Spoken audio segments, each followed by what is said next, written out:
Ba, ba, ba, ba. Counting up to the couch. Championship week. Da, da, da, da.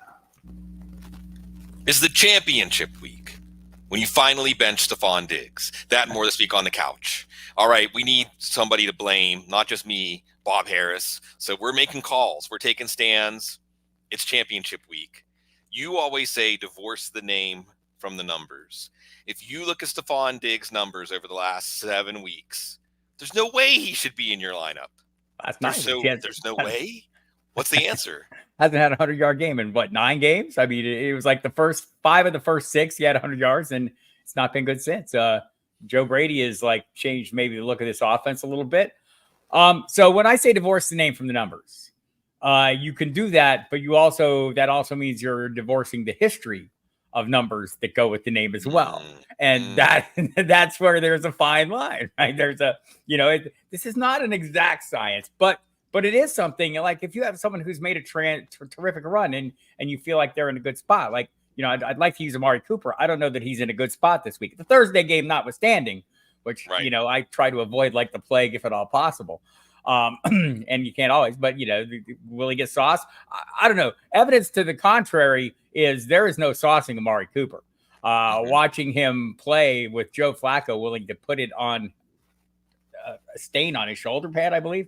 Yeah. I thought that was going to mostly. I mean, he'll catch anything they throw to him in however tight the window is. So, but I mean, if you have a player that's risen up to that level of play and you've got Stefon Diggs, I mean, there comes a point where the only thing we're playing is the emotional investment that we made when we drafted Stefon Diggs.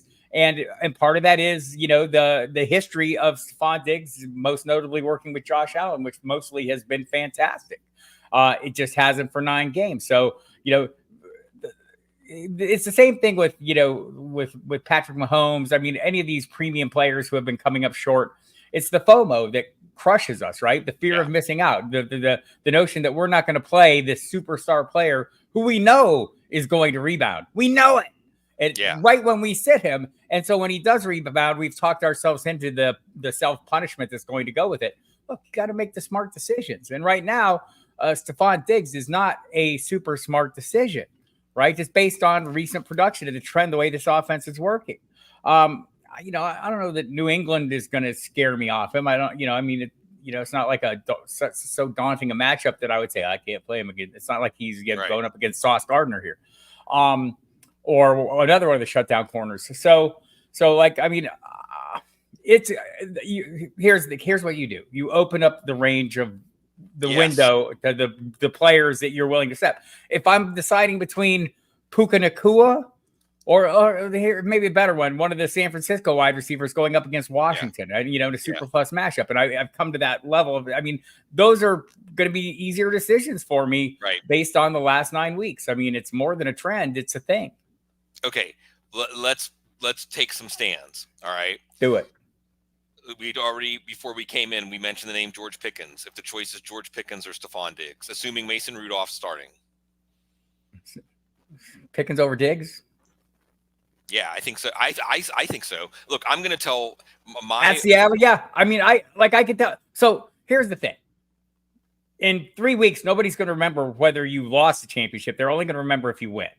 Right? So if you can win, if you feel okay, like going down in flames, playing the guy that's not performing well versus a guy that's clearly on the rise. But is Pickens really on the rise? I guess that's the question. Sure. Is this the one-off backup quarterback super game that seemingly every backup coming in gets? Some get more. Joe Flacco would like you to know there's more there and more meat on that bone. But sometimes not, right? Like Josh Dobbs apparently has an expiration date. He comes in, and maybe that's why we're finding out that, like, okay, Nick Mullins, we're seeing a similar thing. I mean, so do I believe in Mason Rudolph? Probably enough to play Pickens in this one. I mean, I might look at my lineup on this one. If I'm making this decision, I don't want to vacillate. I want to make a hard and fast decision. But if you're looking at your lineup and you're saying, well, I just need to avoid a 0, right? I'm probably going to play Diggs if I need to avoid the 0. But if I need anything like up to the 20-point range, I'm going to go Pickens for sure.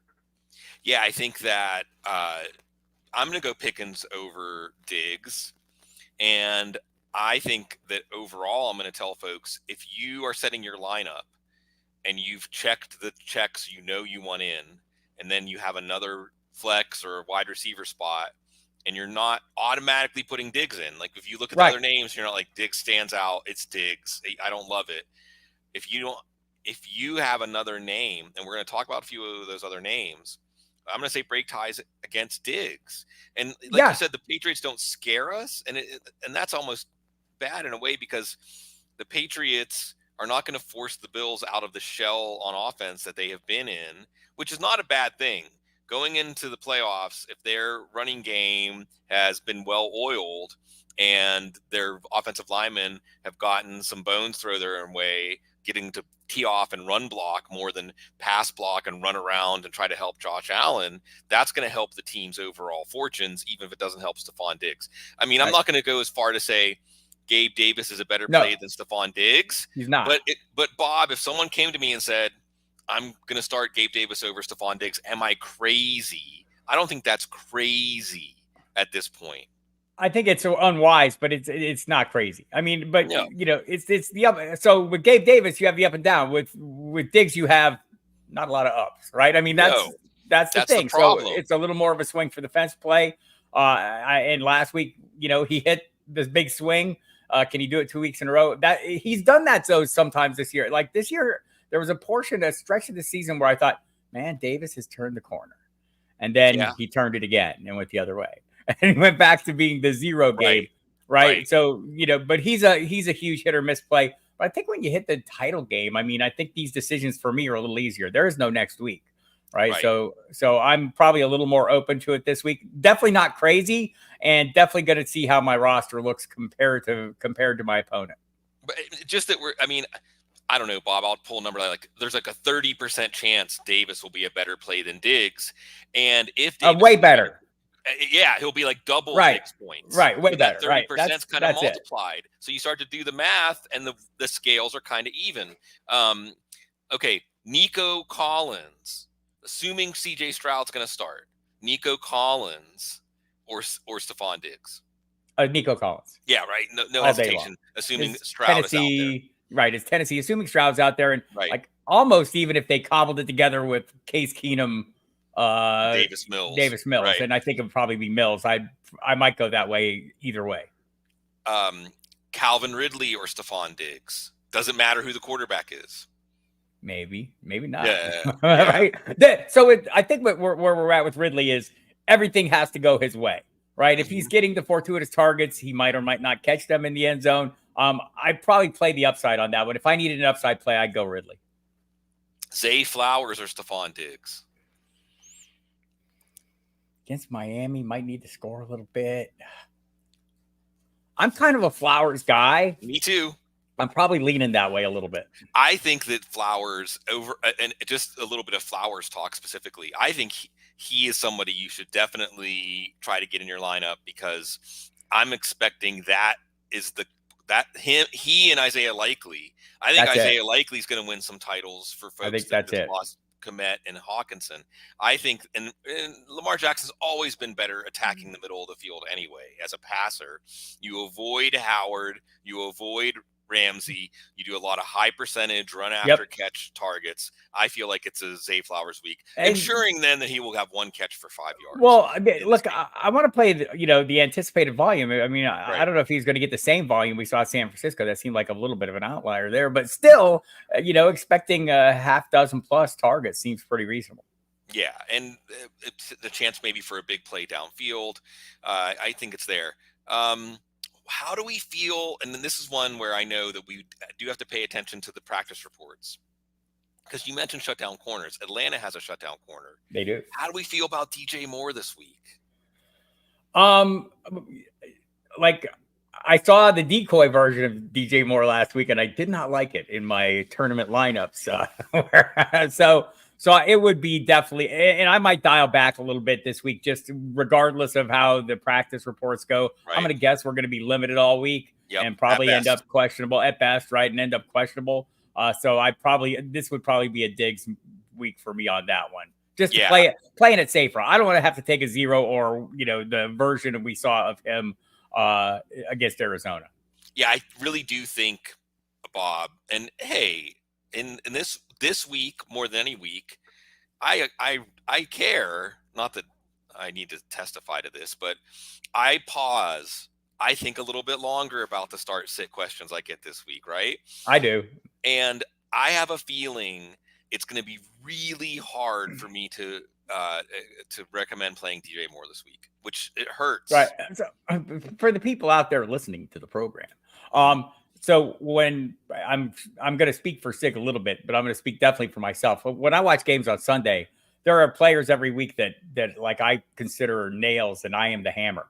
If their name comes up, I'm hitting them. The last week, it worked out pretty well. It was Flacco, it was Cooper, it was like some of the guys that I felt like we're going to have big games, guys. Jameer Gibbs every week, and So Mhm. I mean, but as we sit here and we watch, as I sit here and watch games, I'm watching the guys I was banging the drum for. And I had one caller on Sirius this week in particular who called us one night and asked about Hopkins. I can't even remember his options. They might have been super horrible, but I went with Right. Hopkins. And he called back the next night and said, "Why did you say Hopkins?" And, Mhm. we're moving fast. We're going, "Come on, man. This is," and so I kind of dismissed him. Watching the games on Sunday, I mean, that's the only thing I saw was Hopkins doing nothing all day long. So we take this fairly seriously. I do. The advice given. I mean, look, it's on the listener, the viewer, to take the advice and make their own decision. I always tell everyone, I'm not here Yeah. telling you what to do. I'm telling you what I do and why I do it for the most part. And I think, sparking the conversation and throwing out the range of outcomes and doing all those things is really helpful. And even if you don't agree with the where I end up, you've enjoyed the journey and it's helped you formulate your thoughts. But those things prey on me all day Sunday. I just sit there and Oh go, man. oh, Oh yeah. I oh, mean, I'm not trying to say I mean, I'm a fantasy football expert, haha, a fake fortune teller. But in the context of doing this, if I had a choice between, 10% more of the calls that I give this week going correct for our wonderful audience versus all three of my teams in the finals right, winning, right, I want my calls to be right. I would correct. trade that. Fantasy football has been great to me no matter what my teams do. I want to help people, and I just Right. can't. Bob, we've been doing this for so long now, and a scenario like this with DJ Moore, there's not a happy ending in this No, one. no, And we know, particularly with DJ Moore, that number one, Chicago's content to not pass. Number two, when players play through an ankle injury during the game, it's usually worse the next week. right. And he was a decoy. So what does that mean? Totally a So decoy. Yeah, right. so let's follow this to its conclusion. Let's jump to quarterback. We'll jump back to wide receiver. Does this make Justin Fields an avoid, or is Justin Fields that guy that could do 150 and 2 touchdowns as a runner anyway? And if you've been rolling with him, you're still rolling with him.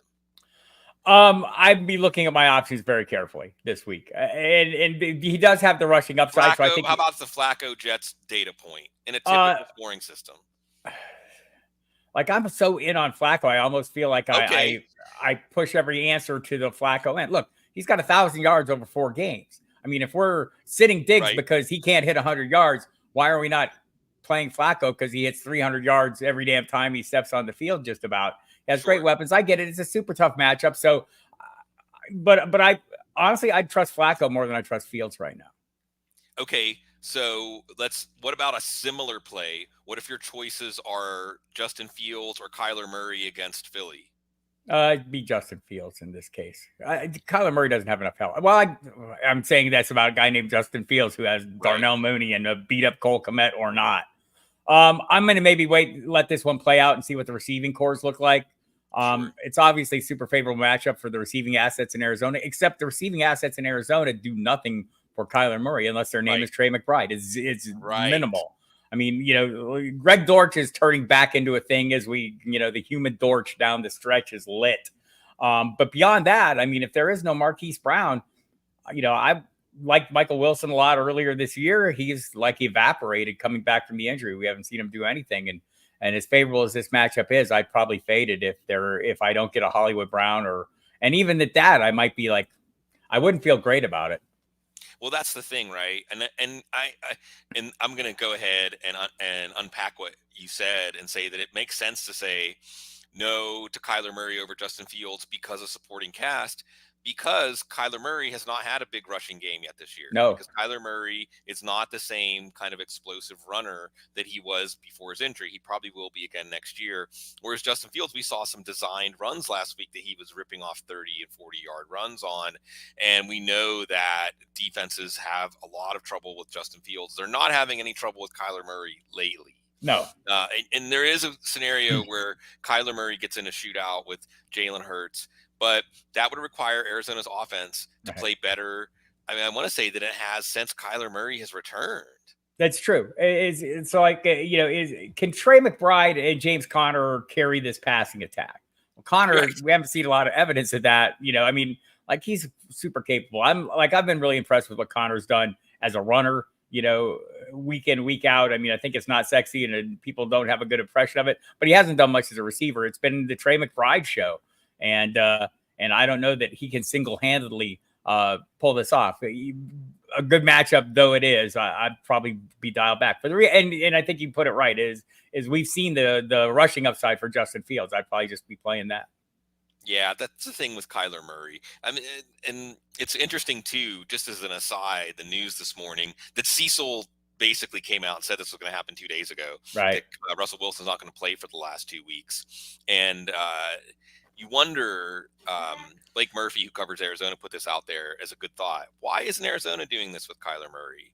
And what does that mean for Kyler Murray's future? Right. Maybe they do, although, boy, he hasn't really looked that good in this Drew Petzing offense. It doesn't seem like the Drew Petzing offense is tailored at all to Kyler Murray, and it doesn't seem like Kyler Murray is changing. This is exactly what happened with Russell Wilson and Sean Payton, right? So maybe they view this as, like, again, this is something we as fantasy managers need to keep in mind, because I often don't, is, we see Sunday, we see a narrow sliver of what's going on. So we're not there day to day. They're seeing things in the building that we're not seeing. And I'm guessing it seems like they're pleased with the progress he's making in this offense. Remember, he's been, he's been in a different offense, that total, wide open offense since he was in high school, right? So this is a different kind of offense, and maybe they're happy with what they're seeing of him and his progress in practice, more so than we're seeing in the games, and they realize that the limited receiving core is hurting him and other things are hurting him, and maybe this is a progression, and they're married to him. They want to, he's got a lot of money due to him. Maybe the ownership comes into play there, I'm guessing. Yes. So I think this.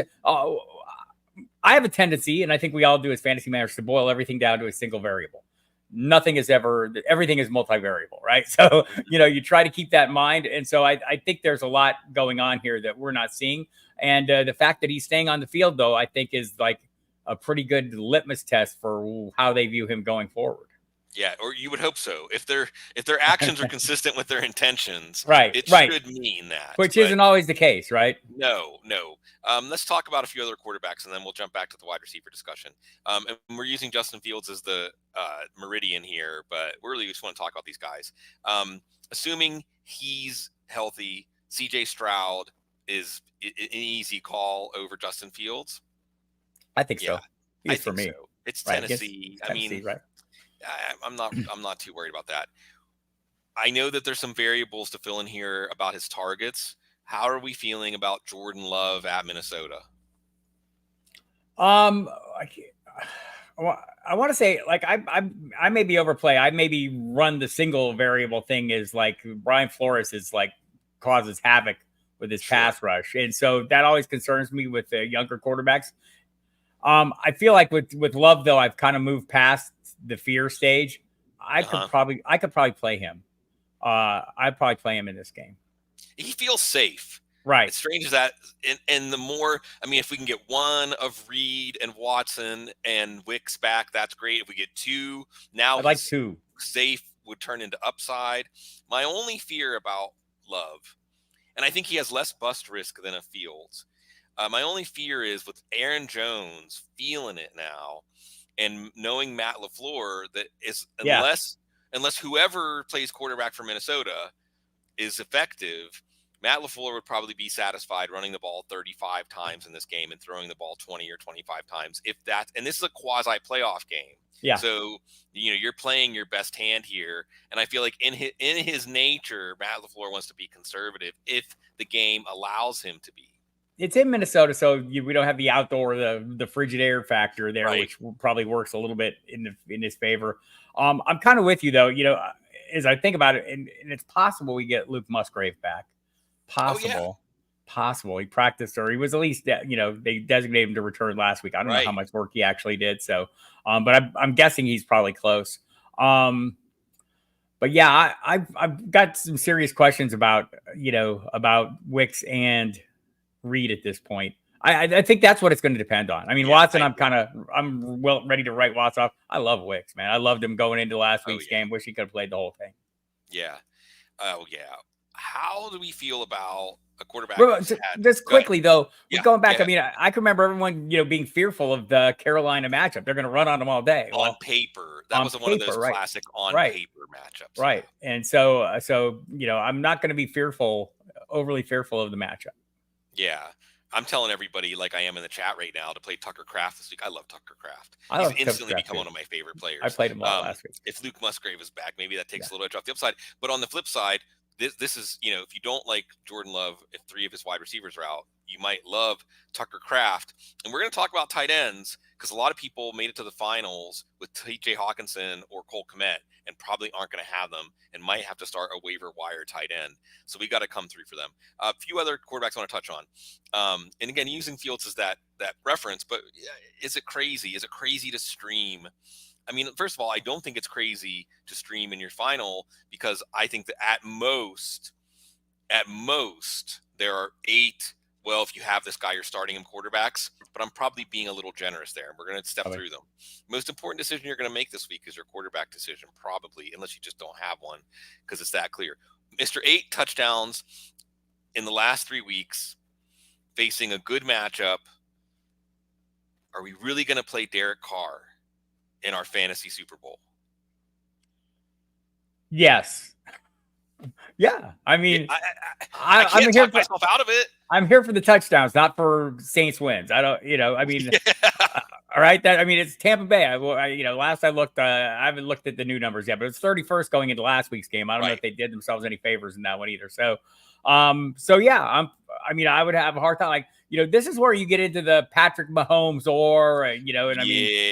right. I mean, and that's in there. Right. It's like, this is where you really have to let go of the emotions and let go of the narratives and all the things that you leaned on to draft these players and just go with the cold-blooded. One's playing well and one's not. Right. And I mean, playing well in the fourth quarter last week. Let's talk a little bit about Geno from a fantasy perspective. My bad. Yeah, of course, from fantasy. Well, no, and playing well. Jared Goff played well last week. They scored 3 of their touchdowns on the ground. Right. That's another thing to think about with Green Bay. Play Aaron Jones. I think that's what all these letters spell out. Make sure if you have Aaron Jones, he's in your lineup. Yes, for sure. What do we think about Geno Smith, who basically came through and saved the season after Drew Lock saved the season against the Steelers? My Steelers neurosis, I want to tell everybody to play every Seahawk. So bring in some level-headed analysis here. So the second half won me back over. I was sat through the first half because I was pushing Geno hard last week and had him in tournament lineups, and it wasn't working out for the half. It's just a reminder before you get on the X and start yelling at people about them sucking. Wait till the first quarter's over. Right. I would suggest wait till the third quarter's over, but I know that's hard. But I don't, so yeah, I think Geno's in a pretty good spot. I think Geno's kind of hit stride. I thought that second half kind of brought it back to me that what he's capable of. And again, supporting cast matters too. Yes. He has a great receiving core, 3 deep now with JSN, kind of rising up as we head into the end of the season. And I totally believe what Matt Waldman has said about JSN, that he is kind of more of a next year play as they brought in Shane Waldron. They're going to go to a more Rams-like offense, and somebody has to be Cooper Kupp at some point. He's not there yet, but that's going to be the role for JSN in the future. Yeah, I think that JSN is a great, what I would call what the heck flex this week. Yeah.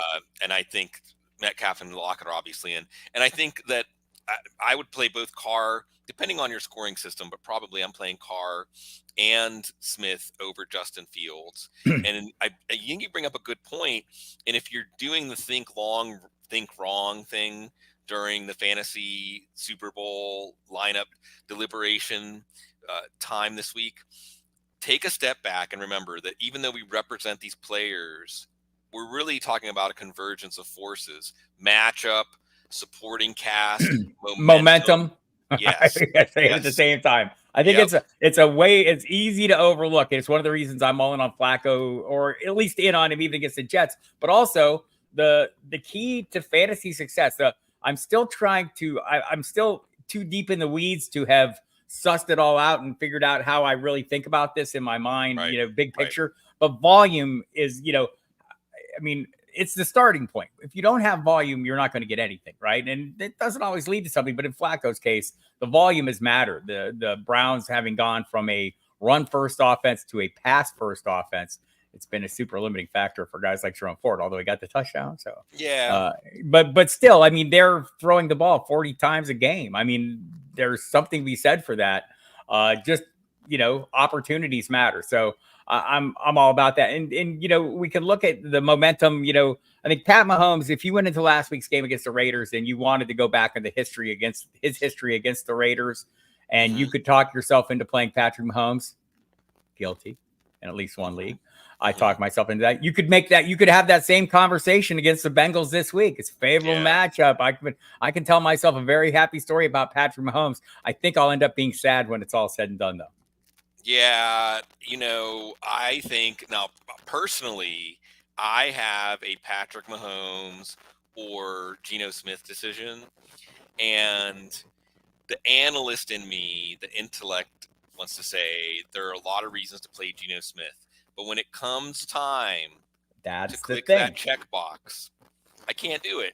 And I always had I'm getting emotional here. We're on the couch. I'm going emotional with my analysis here. I'm here to hold you. But the emotional factor is what can you live with? Right? That's it. And I can live with losing because I stuck with Patrick Mahomes. Because even though last week was that's why he gets played a lot. Honestly, right now, that's the biggest reason you're playing Patrick Mahomes, is because if I fail because of Patrick Mahomes, I'm okay failing. Yes. And I think that I just, and he has had until last week, there were a lot of, and some of the bad breaks were just bad plays by his receivers, but it was there. It was there for him to have the massive game 2 weeks ago, 3 weeks ago. It wasn't necessarily there against the Raiders, but the Bengals pass defense just made Mason Rudolph look like, like Patrick Mahomes is supposed to. Right. Well, just, your classic stationary pocket quarterback. Right. That's like Kerry Collins. Kerry Collins had a few good moments in there. Carson Palmer, there you go. They made Mason Rudolph look like Carson Palmer. So it's difficult. But I do think that we have to say, trust your gut. You're the person that got your team this far. So let's add a couple more quarterbacks and we can turn the page back to another position. It was a great week for the Miami Dolphins last week. They finally beat somebody. They also lost. Yeah, a good roster, at least. Dallas Cowboys. Good roster, a good team at home. Yeah. And they probably lost Jalen Waddle. I mean, Jalen Waddle's a 2% chance to play this week. I don't think we're going to see Jalen Waddle because he's gritted his teeth through so many things this year, and that he didn't finish the game last week. I don't think we're going to see him this week. It's Baltimore. We all watched what Baltimore did on Christmas night, or at the very least, you saw what they did because you're spending time with your loved ones on Christmas night. So I feel like if we're divorcing the name from the expectations, but as we started, we said maybe that's not the smartest thing to do. But if we're divorcing the name from the expectations, I feel like Tua Tagovailoa, Bob, he's going to be like 18th in our rankings this week. And we may even be saying Tua Tagovailoa or Easton Stick or something like that by the time we don't run the numbers, right? But it's Mike McDaniel. It's Tua. It's a game where Miami can play themselves into the number 1 seed if they can win this game. Which side of this are we going to fall on? I'm probably falling closer to the Tua side. I have been. It's hard for me to, the Tyreek Hill factor is huge, right? Like, I mean, Right. he changes every game, or he's capable of changing every game with 3 plays. I mean, he could rewrite everybody's fantasy totals. So I'm probably going to roll the dice on that over guys that I have less strong feelings about. And I think that you bring up a good point going back to the what can you live with test and going back to the think about the context, think about the convergence. And if you get Tua in your lineup, you're getting Tyreek Hill in your lineup. It's a way Right. for Tyreek Hill to influence the outcome of your game. And we'll see. And we'll see. Thankfully, I don't have any tough Tua decisions. I'll probably be inclined to be at the very least some of the names we've talked about. Yeah. I mean, he and Justin Fields have similar outlooks, right? Where if they only have 10 or 12 points, you'll say we should have seen it coming. If they have 30 points, we'll say should have seen it coming. Yeah, I want to go. So I feel like, I think most of my Tua decisions this week are probably Lawrence or Tua. So That's and easy. I'm probably, I'm warning everybody away from Trevor Lawrence. yeah, I think so. I think even if he's cleared to play, I'm not interested. And he may have a big game against Carolina for all I know, but he's gotten banged up so many times lately. Right. I mean, it's every time lately. I'd like to go back about the, like a starting point, like on Tua, what is the average weekly average? Like, I mean, I know he'll get over 20 out of time, but like, let's say he's around 17, I want to say, 17 points a game. That's a reasonable enough floor. I don't feel like I'm taking a chance there playing that floor or playing that level. And based on the upside that Tyreek Hill brings, and we'll see if Waddle's there, if that helps the running backs, help the offense in general. So yeah, I'm probably more in on Tua, and I'm with you on Lawrence. I mean, I just like it's too much, too mooey, too many things. The last name I want to talk about here, and look, I mean, we could talk a little bit about Jared Goff. Jared Goff is another one where if he throws 3 picks and sacked, fumbles 3 times, and has a game like he's had a few this year, it won't be surprising. But against Dallas, it also won't be surprising if he scores 4 or 5 touchdowns, throws 4 or 5 touchdown passes. And I like Jared Goff about as much as anybody we've talked about so far. It's inside, so he can fool himself into thinking it's home. Yeah, exactly. And just a gambling defense like Dallas. I mean, Miami didn't get a lot of chances, but you really saw that if Dallas's cornerbacks have to cover after like the 3 count, right, it can be problems, and you can have some big plays. And Ben Johnson strikes me as the kind of offensive mind. This is a big game. Detroit still has a chance to win the number 1 seed. These teams may play again in 3 weeks or so. And Ben Johnson strikes me as a guy that is going to find some things to exploit in Dallas's defense. And you really saw, I think there's the one Jalen Waddle play, how much trouble those Dallas corners have covering downfield. And I have a feeling Detroit's going to find a way to exploit that. Last quarter I've got to talk about. And my decision with this guy isn't that hard. Probably not that hard, because my other options are like Easton Stick or Kyler Murray. But what do we do with Brock Purdy this week, Bob? Because, I mean, the matchup, and you talk about context and convergence, and hey, San Francisco has to win out. They face the Rams next week. Now, this game they can win maybe without Brock Purdy throwing the ball that often. And he only throws the ball 25 times a game anyway. But it's Washington. Everything's going to work against Washington. But he also has had multiple stingers now in the last 2 weeks. 2 weeks. And why did the San Francisco playoff run stop last year? Because Brock Purdy couldn't throw the ball. Let's assume that we know he's playing. I have this horrible pit. And look, I'm not going to start Kyler Murray over him. I'm not going to start Easton Stick over him. But I just have this pit in my stomach of either Brock Purdy throws the ball like 14 times in this game. It's 21-0 by the mid-second quarter. Or Brock Purdy takes a hit, lands on his shoulder, and they say that's it for the afternoon for him. If I'm playing Brock Purdy, I'm not playing Brock Purdy. I'm playing all the pieces, right? So and so I'm probably okay doing that depending on my options. But that's always a concern, right? Like, I don't worry about players with injury histories. I don't worry about players, who we consider injury prone. I do worry about players who are injured. By the way, I'm just seeing Mike McDaniel saying Jalen Waddle's sprain not severe. Okay, well, Not maybe he'll ruled out. play. Not ruled out, he's saying. There's another one, sure. I mean, and even if Waddle is just a decoy, you Right, almost nice hope in decoy this to have. situation. You almost hope in this situation, Bob, that They Sam rule Darnold, right. they just rule Purdy out. Yeah, Let him that's make the decision for you. Right, this is the right answer so many times. Like, let somebody else save me from myself. Right. That's why I have a hard time not playing that offense if I have opportunity to, and I do think like if you're playing the Purdy part, you're liable to get touchdowns from super great plays by the receivers, even if Brock Purdy's not, and I include Christian McCaffrey in that. Even if Brock Purdy isn't necessarily on point, even if he's just like game managing his way through it, I'm perfectly fine with that. And I do think this is I would have a hard time sitting Purdy in this matchup unless I'd be watching practice reports very closely, seeing what he's doing, how much work he's doing. I do think, there's nothing you can do if someone gets hurt in the game. You can't fix that.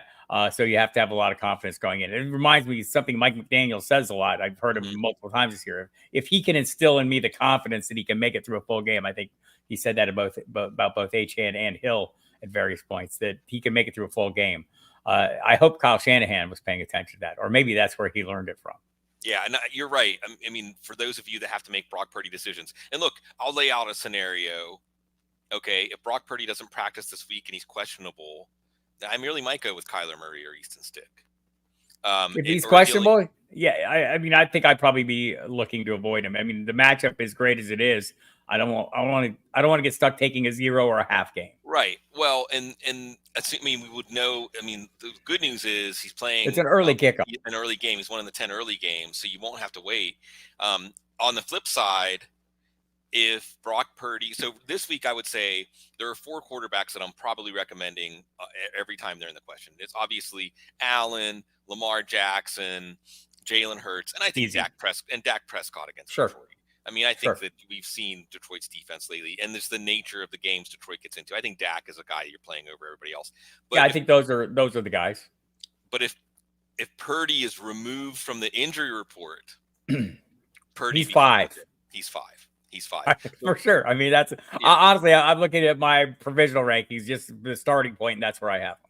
Yeah, so we'll see. I mean, these are the decisions that, like you said, you want someone to save you from yourself, and that's what we're trying to do here. Okay, so a lot of terrain covered, but it's important. At wide receiver, are there even any other? Okay, I'll give you one other data point for the Stefon Diggs conversation. Okay, Stefon Diggs or Drake London. Against Chicago. I think I did the London last week, and it didn't serve me well. I just don't trust the passing attack in Atlanta. I just don't. I'd probably play Diggs there. I just don't, I mean, it's been one good game and a game that it should have been a really good game. What was that, against Tampa? I mean, like 80 of those yards were late, which, I mean, Drake London's incredible. But like he is like, so we're just getting to the point where we're just gonna talk about the Arthur Smith malpractice suits we all want to file. Right. I mean, if you're an Atlanta Falcons fan, or if you're just like a fantasy fan watching first round picks with super high end talent, or you just like good management, like if you like to go down to the Target and watch the way everything is managed and say this is a well run business, like they're allocating resources appropriately. Right. That exactly. I mean, you've got from Kyle Pitts to Drake London to Bijan Robinson, not understanding that you've got 3 first round picks, all of them super high end talents, and you're not utilizing them correctly. But I'd still play Bijan, but I don't trust Drake London. I play Stefon Diggs. Yeah. Well, okay. Just to put a finer point on the DJ Moore discussion, if it's Drake London or DJ Moore, I'd go London there. Yeah. I'm assuming there's going to be a questionable designation. Yeah, I do think that we're just kind of out on Moore, and hey, maybe Moore rallies and has a big game, and we have the egg on our face. But it's not a super favorable matchup either way, right? For either of them. So it's not heartbreaking. But again, if Moore comes all the way off the injury report and has full practices all week, I'm going to have a different point of view on this. Okay, I just don't think that's going to happen. A couple of other receivers I just want to talk about under the what the heck, or one other receiver I want to talk about as a what the heck flex in my parlance. Okay.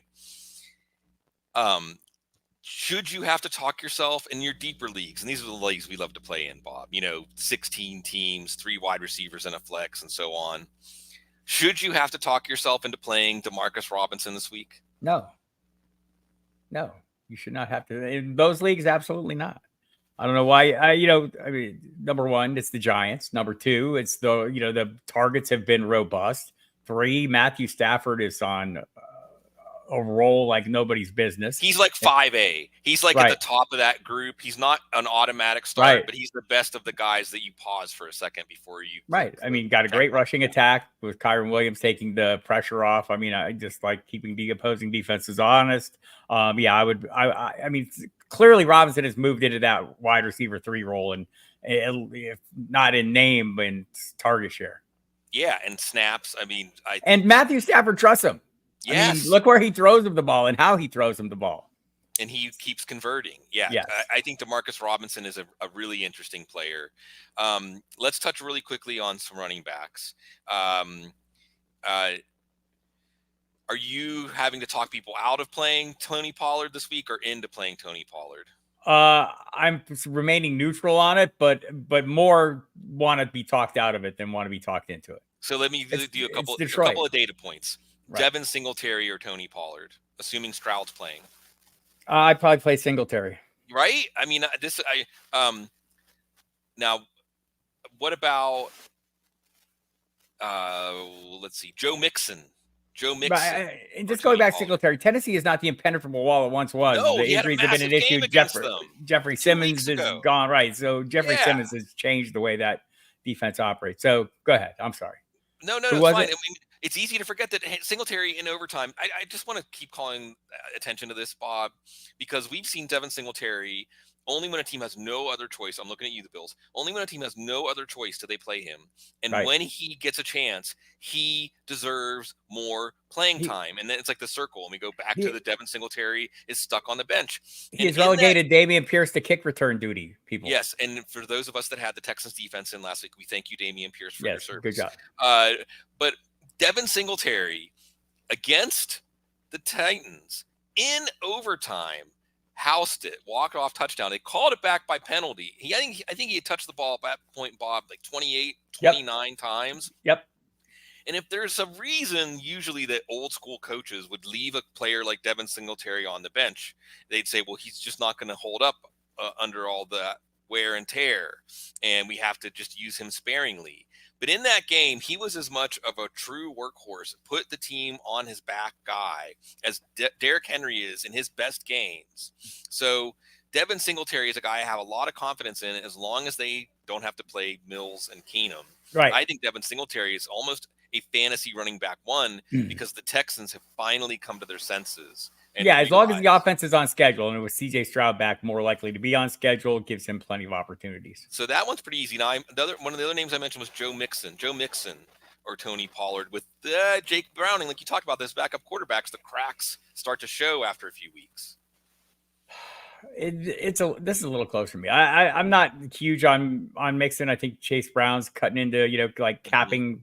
Is a limiting factor. That said, Tony Pollard is his own limiting factor. I want to go back, and maybe the offense is as well. I want to go back to something that Michael Gelkin was telling me about. He'd done a bit of a study about how often, and I think this was probably through about week 10. And Pollard's come on a little bit since then, but through week 10, he had only hit like 19 miles an hour on like 1%, 1.7% of his runs, whereas in past years, it's been closer to 4%. Like we're not seeing the big breakaway plays. Right. He's not getting those same opportunities. And it's probably pretty obviously an adjustment to his role and what they're asking him to do.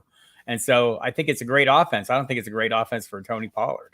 No. And that whole thing, boy, oh boy, the next time that we say, as I was just saying, Devin Singletary deserves more work. The next time we say a part-time running back who has high efficiency and big plays deserves more work, and we'll take him in the first round of fantasy drafts.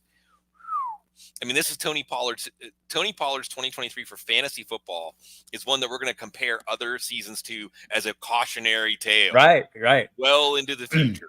because we've seen. I mean, Kevin Barlow, was that the guy back in the day, Bob? Oh yeah, Once San Kevin Francisco. Barlow gets his chance, but so it took a while for one that was that just resounding, saying, "Hey, maybe there's a reason this guy didn't get the chance, even though that's all we want." Okay, let's turn to tight end really quick. If somebody says, "Should I play Travis Kelce?" or are you saying stop? No.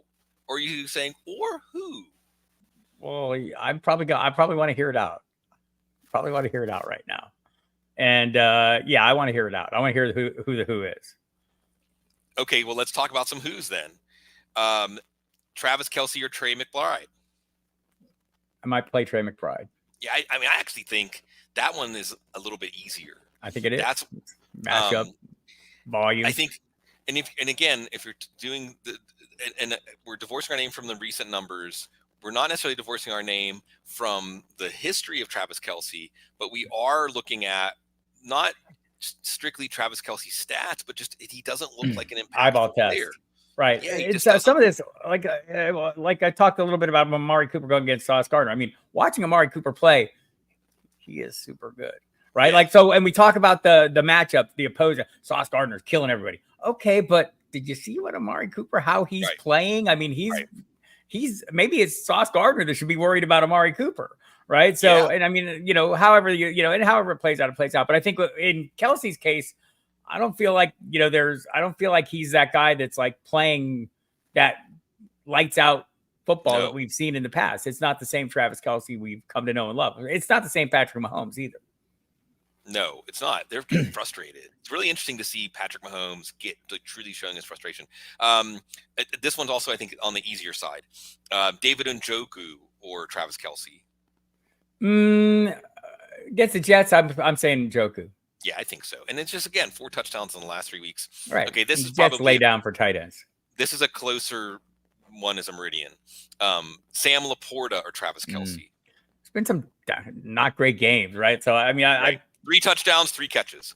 Right. I think the edgy me, or if I was playing for the upside, would probably go Laporta. If I was playing like I needed a big swing, it would probably be Laporta because I haven't seen Kelce be a big swing. Yeah, I mean that's the thing. Kelce hasn't really swung a matchup lately. Laporta has, and if you lose because Laporta got 3 for 18, then you were still giving yourself that 3 touchdown upside because again that Detroit Dallas game could be a big one. Okay, last point. Before we go off the rails here. Again, folks without Cole Kmet, TJ Hawkinson. I'm just going to throw a whole bunch. I got to go to the waiver wire for my tight ends. Right. Or you might be carrying a backup, but even if you might look at your backup, I told people 3 weeks ago, I really hammered this point home, Bob. I said, look at your backups. Do a little emotional test. How do you feel about relying on that guy? If not, try and get rid of him. Yeah, turn the waiver wire for anybody that has a glimmer of hope. Yep. Because you will probably count on one of those players. Yep. By the time we get to the finals, and it ends up being your tight end. Okay, I'm just going to throw a bunch of names out there. You can tell me one that stands out, or you can give me another one, or otherwise just what strikes you. Okay, here's who I think are the 5 best tight ends who might be out there. Okay, in no particular order. Gerald Everett at Denver, Juwan Johnson at Tampa Bay, Tucker Kraft at Minnesota. And for the purposes of the exercise, we're assuming Luke Musgrave doesn't play. No Musgrave. Logan Thomas against San Francisco, which Jacoby Brissett. Breaking news. Hey, that might matter. And with that, Jalen Waddle. Let's assume for the purposes of this exercise, Jalen Waddle's not playing, and the last one's Durham Smythe. So I have a hard time with Durham Smythe. Coming off a big game, even. Right? Yeah, Durham Smythe coming off a big game. I have zero trust in him. I feel like Logan Thomas is the answer always to these things. I feel a little better. This is one of the things where I've got to get my head around, what volume versus quality volume, I guess. Because I mean, no one is throwing the ball as much as Sam Howell, yet he can't get the success that we see that when Brissett is in. I like Kraft too. Who was the first one? I'll throw one more other name in here because it came up in the chat room. It's a good one. So Smythe we've eliminated, Logan Thomas, Kraft, Juwan Johnson, Gerald Everett, and let's throw Darren Waller in this mix too. Yeah, so I just thought Darren Waller is like probably not practicing or is limited today. Don't worry about that. Don't worry about that. I think this is probably a maintenance thing. So watch it though and be mindful of it.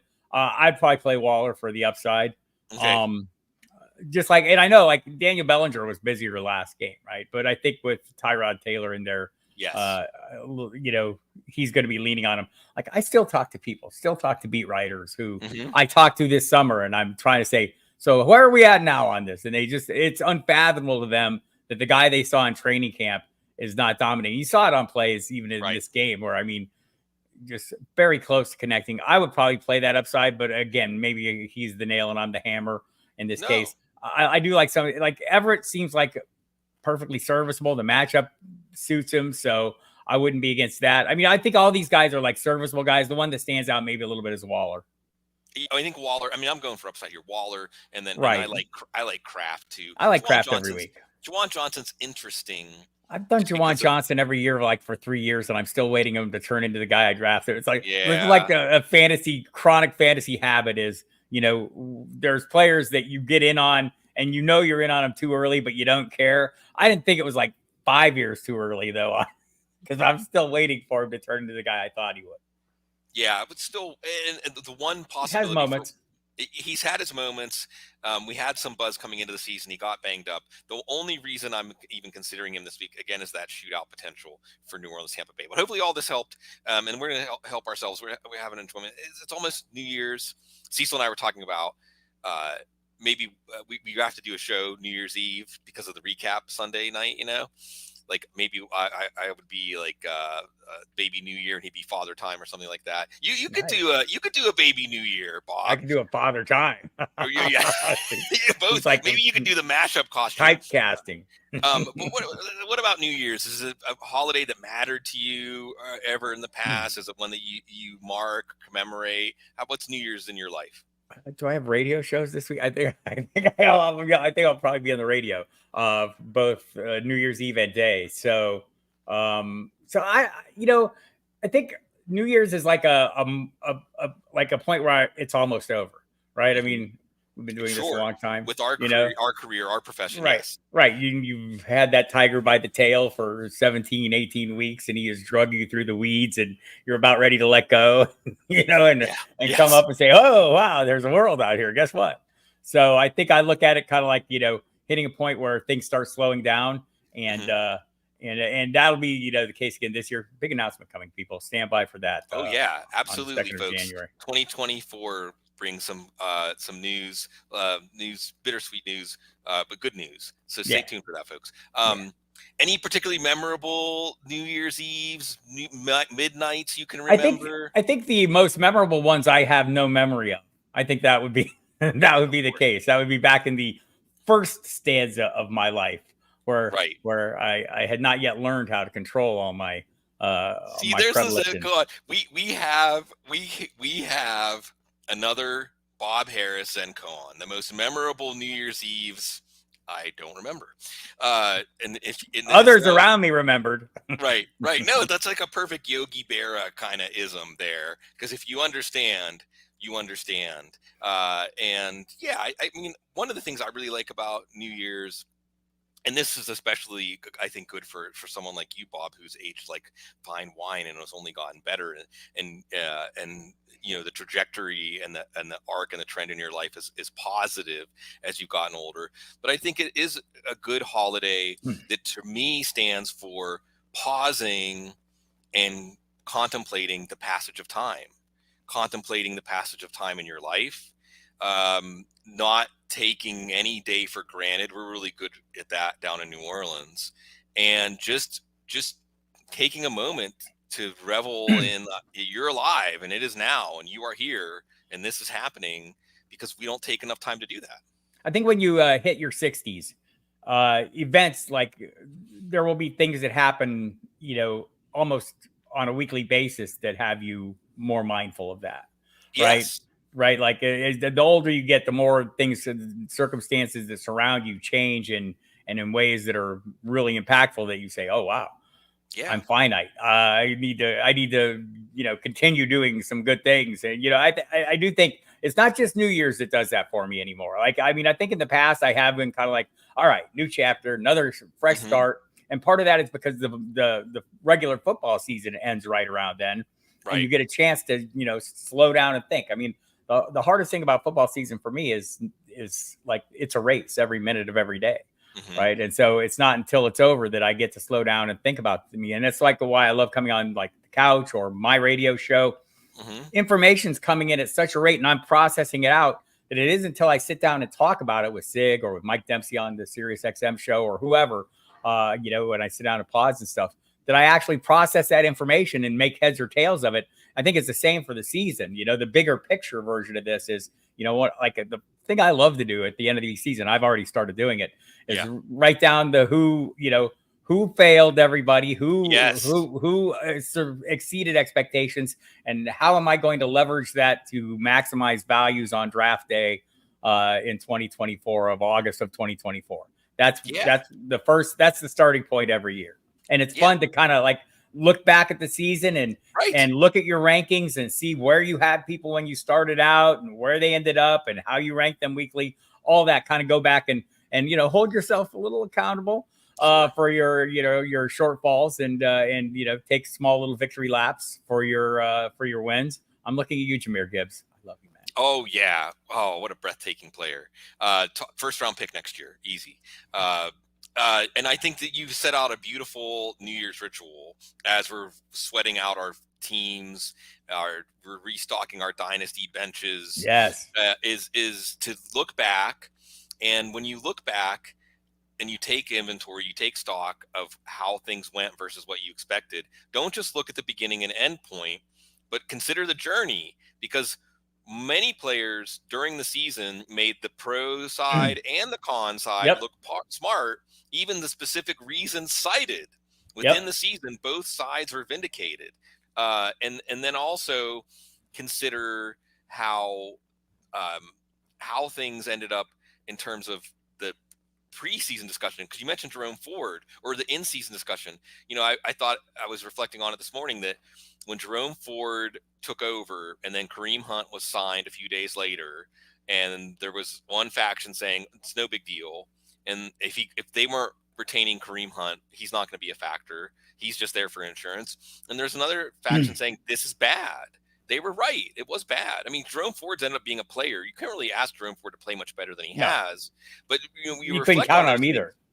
So I like to do it as an exercise, Bob, as which information really ended up being operative and predictive in the end. Because in the journey, we consider everything. I mean, that's our job. But I love that, adding the New Year's Eve ritual reflection. And the last thing I'll add on that is anytime I have a team that wins a championship, and maybe I'll have, I don't know, I think only one of my three, I was looking at it, I was like, only one of these three really has legs.